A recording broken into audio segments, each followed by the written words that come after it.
ওটা কি ভূত নাকি? তারা কি তাহলে সত্যি বলছিল?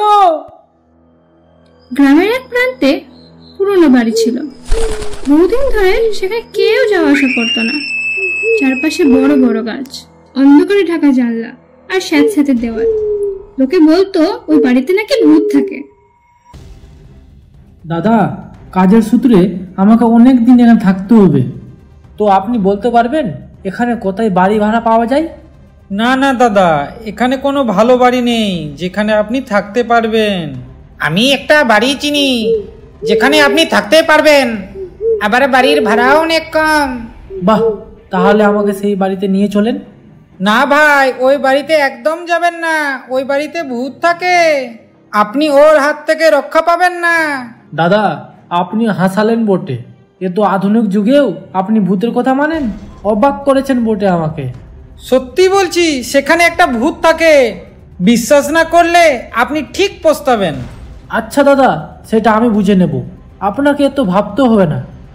আচ্ছা দাদা, আমাকে বাড়ি ভালো লেগেছে, আর এখানে থাকতে আমার কোনো অসুবিধে নেই। আপনাকে বাড়ি ভালো লেগেছে সেটা ভালো কথা, কিন্তু বাড়ি ভাড়ার কথা যদি এখন করে নি তো ভালো হবে না। আচ্ছা তাহলে বলেন কত টাকা নেবেন? বেশি না, 5,000 টাকা মাস লাগবে। খুঁজে দেখেন, এই এলাকায় এত বড় বাড়ি কোথাও পাবেন না। সে না বুঝলাম, এই টাকায় এত বড় বাড়ি পাওয়া মুশকিল, কিন্তু বাড়িটা বেশ অপরিষ্কার বটে। এ বড় ভাই, আপনাকে এত চিন্তা করতে হবে না, আমি বাড়ি পরিষ্কারের ব্যবস্থা করছি। বাড়িটা পরিষ্কারের পর বেশ ভালোই লাগছে। এত কম টাকায় এত বড় বাড়ি পাওয়া ভাগ্যের ব্যাপার। এইবার যাই অফিসের সময় হয়ে গেছে, এসে সব বইগুলো গুছিয়ে নেব। অনেক কাজ, সব বইগুলো গুছোতে হবে, সব বিছানায় পড়ে আছে। অফিস থেকে ফিরতে ফিরতে সন্ধ্যা হয়ে গেল, এখনো অনেক কাজ বাকি। বাড়ি গিয়ে বইগুলো সব গুছোতে হবে, পরিষ্কার করতে হবে। এ মা, আমার বইগুলো কে গুছিয়ে দিয়েছে? মনে হয় ওই বড় ভাইটি এসেছিল। বড় ভাই খুব ভালো মানুষ বটে।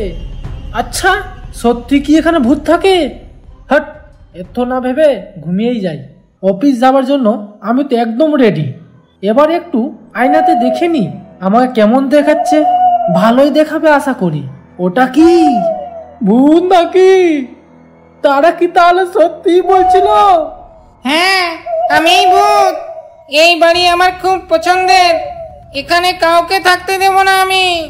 না, আমি আর থাকবো না। আমার মাথা খারাপ হয়েছিল যে ওই দাদার কথাটা আমি শুনিনি। চলে যা এখান থেকে, না হলে তুই বুঝতে পারবি আমি কি করতে পারি। না, আমি বুঝতে চাই না, আমাকে ছেড়ে দাও। ভাগ রে। সত্যি দাদা, সেই বাড়িতে খুব ভয়ঙ্কর ভূত থাকে। আমি তো বলেছিলাম ওই বাড়িতে যেও না, তখন আমার কথা শুনলে এই দিন দেখতে হতো না।